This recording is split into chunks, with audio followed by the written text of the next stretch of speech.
Mr. David Wilcock. David, how are you, man? Hey, I'm doing really good, Jimmy. How are you? Have you recovered? Oh, not really. You just gotta. I'm one of those people who can sleep anytime, day or night, so I'm just knocking out sleep cycles whenever I feel like it at this point. What you're saying is you're sleeping during the day. Yeah. Yeah. It's a long 4 days for everybody, and the speakers and yourself and like where I had stuff going on for 3 days, you had stuff going on for 4. It's a long day for everybody. The conference definitely gets every penny out of us, don't they? Yeah, I mean, when you do an event like this, they book you as much as they can because they're getting one of their headliners, and so that's it, man. That's it. I was 8 o'clock every night, 4 nights in a row. Yep. And plus, I had the George Norrie panel on Saturday, which I didn't even know until I was going to something else, and they're like, "Oh, you're supposed to be down there." Oh, I got to tell that story. Yeah, I will tell that story in a minute, but I wanted to start off with Happy Valentine's Day, my friend. Well, thank you. And so, Valentine's Day is special, man. And I Facebooked out this morning a whole slew of, I love my wife. We're spending the day together today. To prep for the show tonight to make sure it's special, and then after the show is a special dinner, and it posted a couple of pictures, but we always have that, and people they see that and then they think about their significant other, and it's like warm vibes all around. Well, this is the first Valentine's Day in which I am happily married, Jimmy. You're happily married, so you spent the day with your wife and the woman that you love. Yes. That's it. Awesome. And her name is Beth, everybody. So, are you guys, after you hang up with me, are you going out to dinner? Actually, we did that yesterday when we got back from the conference. Today, we're just kind of taking it easy and not having a big drama or anything. Right. Well, okay. You did get her a card, though. She got me a card, and I kind of forgot it was Valentine's Day. Man, as a husband, David, let me give you a tip. The first year, you can't forget. The second year is when all of that stuff kicks in. Happy Valentine's Day to you and Beth, man. Happy Valentine's. I think a part of it was just the raw distraction. Like it's a very, very long weekend, and I know. It's tough to keep these things straight. I know. And she looked great there, and so did you. Now, let's change gears for a second. For you, I'm going to throw you under the bus a little bit, but most people know what I'm about to say or understand it, which is this year you were dapper 4 nights in a row. You were dapper. Normally, David is wearing Birkenstocks, a pair of shorts, a shirt from the bottom of the hamper, wrinkled bachelor wear. But this year, you were dapper, man. Wore a tuxedo one night. I'm looking at you here at the Ancient Aliens panel. You had a very nice suit on. George Norrie and you just had a suit on every single day, and you looked really, really good. Well, thank you. It definitely helps having a positive, supportive partner, and she helps dress me. So I guess that's. Hey, admit it. Rita lays out my clothes for me. I'm just telling you right now. If I make an attempt to pick out my own stuff and lay it out, something's getting changed. She's going to pull something out. Not that shirt, you doofus. You're wearing this shirt. Oh, yeah, okay. So that's just the way it is, man. Just go with it. Yeah, the shirt I wore on your panel, she had specifically bought for me that day, saying, you need to be in this shirt. So that's how it went down. Well, you look good, and now the panels were all great. Now, for you, okay, let me tell Let me tell the one story about the George Norrie panel. So George is stressing out. He's backstage. He's got 9 panelists. 8 have shown up. There's no David. George is coming back and going, okay, church man, call Wilcock. I know you got his number. So I'm calling David on my cell phone. It's not going through at the hotel. I'm texting him. It's not going through. Or if it's going through, David's not responding. So then George goes, okay, we're going to start the panel without him, and he'll show up. I said, he's on his way. I acted like you responded back. He goes, he's on his way, George. Okay.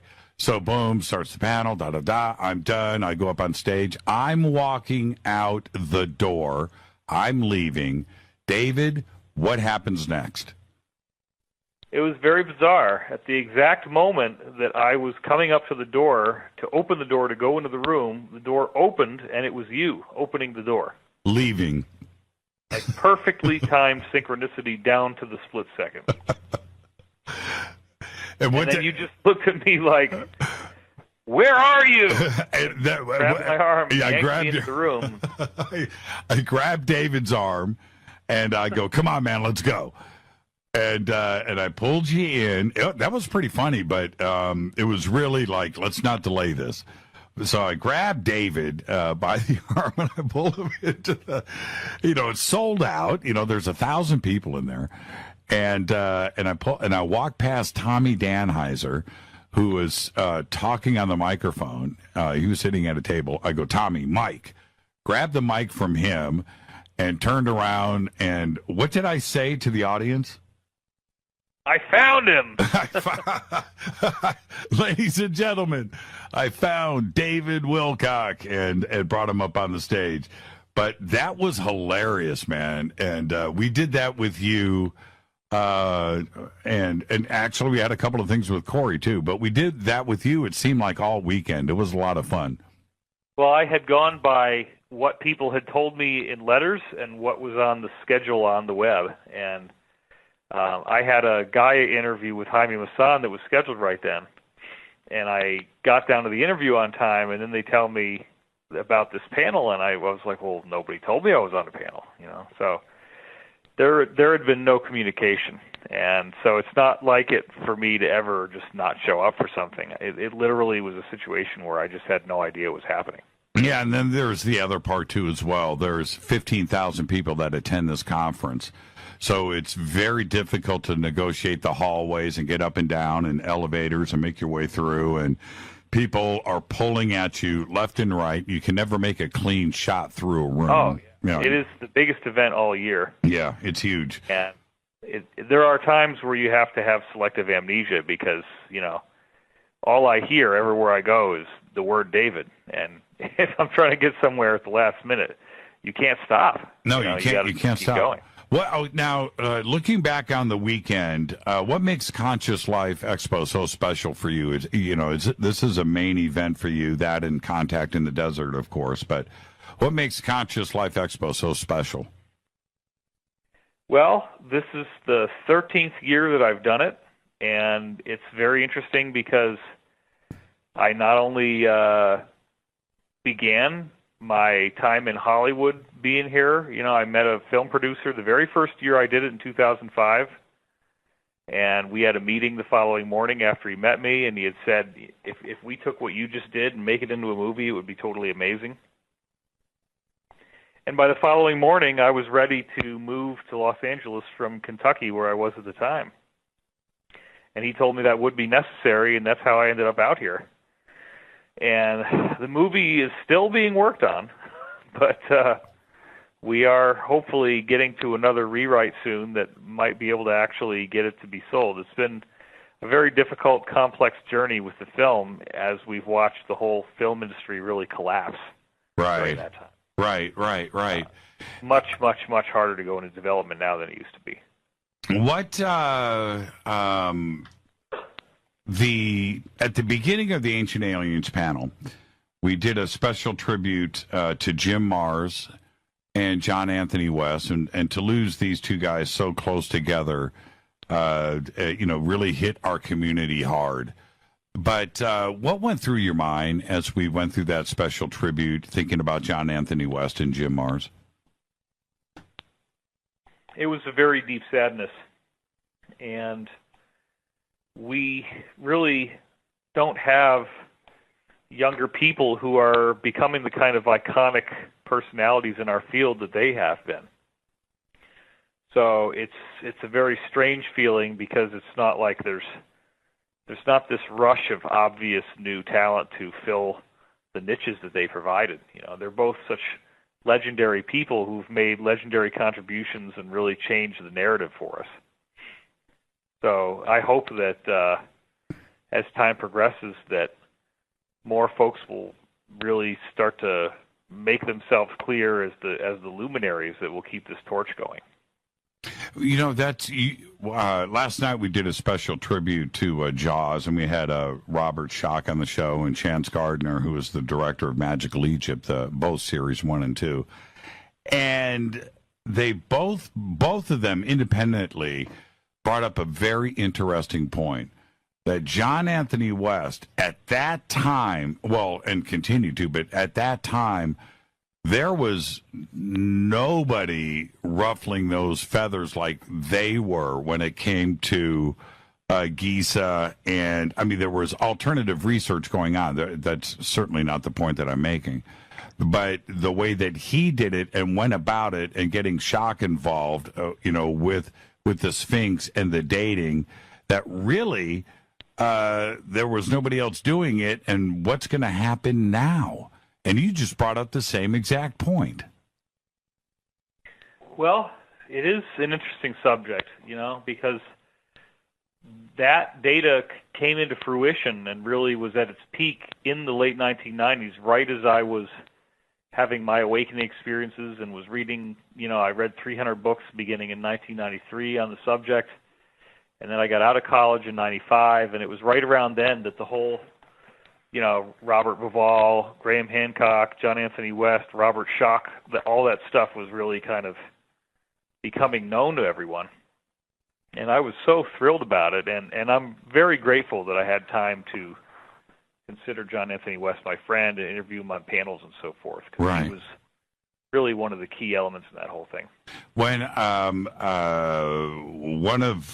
okay, you know what? I don't want to stay on the subject. I want to move on, because we could talk about this for the next 3 hours, and some of the things that you said that night on the Ancient Aliens panel about the new chamber and the stuff that was going on in the early 1900s, 1930s, and the research that was going on out there on the plateau showed me at that moment, and the audience and the live stream, your knowledge, man, and your research into Giza is not fluff.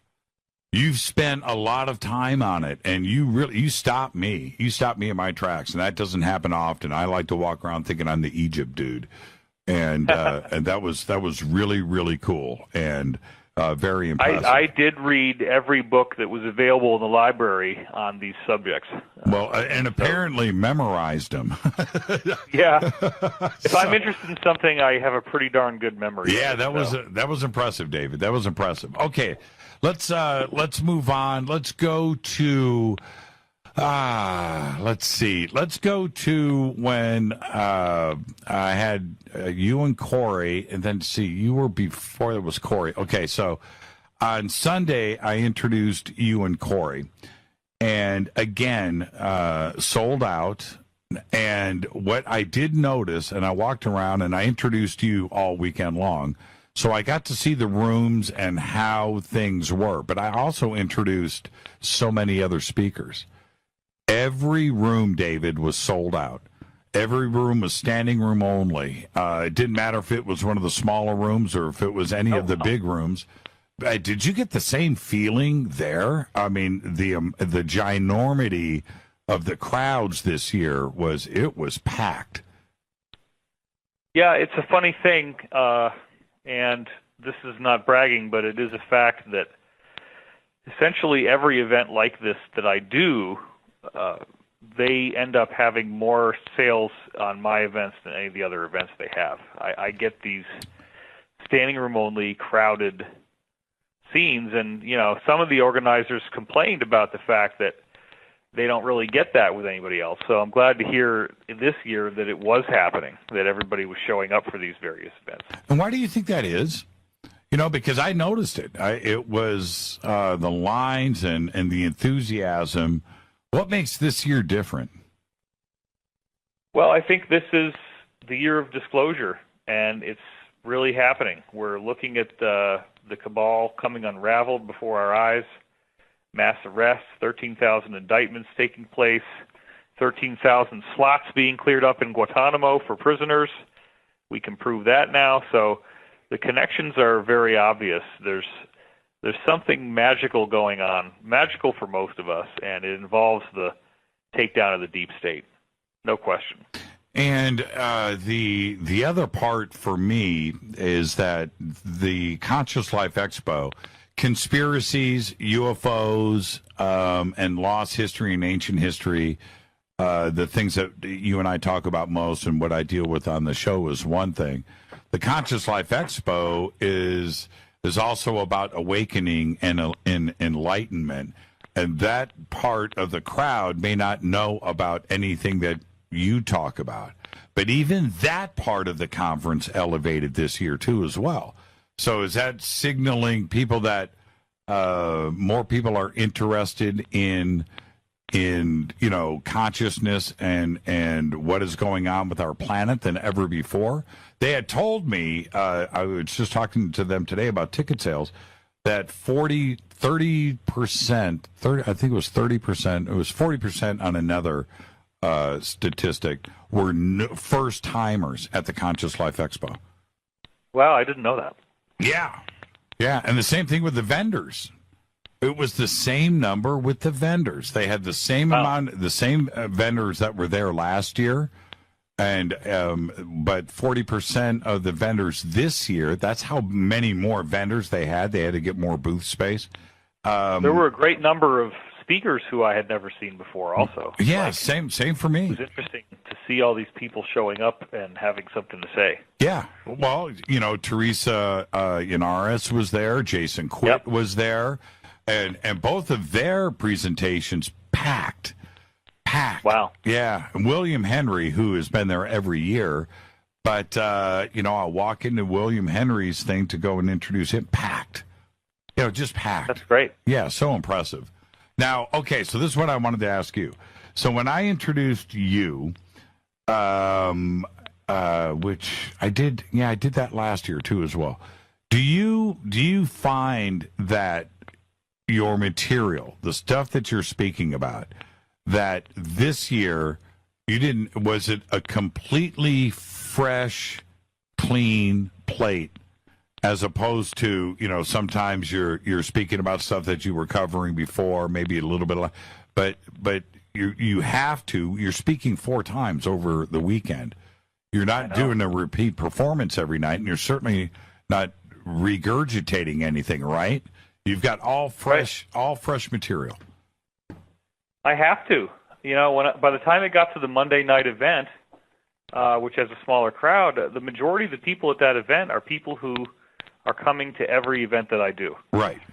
And they need to see something they haven't already seen, and with the fact that I have 2 different shows every week on Gaia, half an hour a week, it does get harder and harder to come up with something new that people don't already know. Right. But I managed to do it, and I always do it.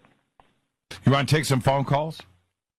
Well, I actually have my wife here, and I think... I'll bring her on. Okay, well, Beth, pick up the phone. Hi, Jimmy. Hi, Beth. Happy Valentine's Day. Thank you. To you, too. What'd you think of the weekend? I love it. I just love being around so many people like that, and we don't get to be around a lot of people. We live on top of a mountain, pretty isolated. Well, you got to see me introduce David all weekend long, and you were sitting in the front row. How does that make you feel when you see your husband walk out on stage and you're listening to the audience like that? Really proud.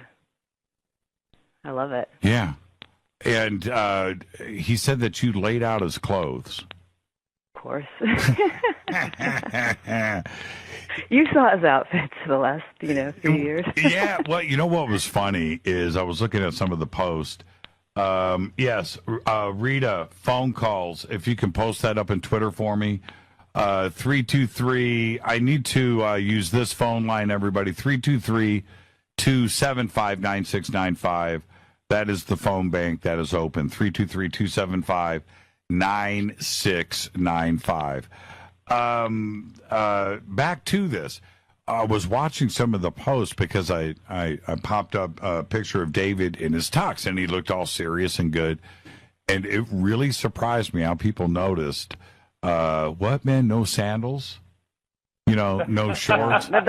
I remember one contact in the desert, he wore a shirt, and it literally had like a big rip in the back where you could see in and everything. And I mean, I don't really mind it, but I like him in tuxes and nice suits. I think he looks really handsome, and so yeah, being dressed like that. There you go. Don't be so excited, Beth. Perk up. Yeah, it was an exhausting weekend, but that expo, that conference, what makes it special for you? Because I mean, I know what it does for me. I like the openness and the awakening, and how everybody has just this amazing open attitude. What makes Conscious Life Expo so special for you? Well, I like to see a lot of my friends. I know a lot of people here, and I get to see people I don't see for years at a time. And I get to see David shine. I don't get to see him do that much. Just a couple times a year, see him on stage. Right. Sounds like he got a phone call, and it's really beautiful because he's brilliant on stage, and he really shines there. And a part of him comes out that you don't see that often, and I always learn something new because we don't talk about that kind of stuff usually. Right. Well, I've got time for one phone call before we hit the break here. So hang on. Hi, you're live on Fade to Black. Who's calling? Okay, nobody is there. Okay, pull David back on the phone, Beth, so I can say goodnight. No, we're both here. Yeah. Okay. All right. Happy Valentine's Day to the both of you, and it was great seeing you this weekend. And this year, the expo for us was it just seemed like it was a positive vibe, and it was exceptional. And that's the way that I came through it. And you guys were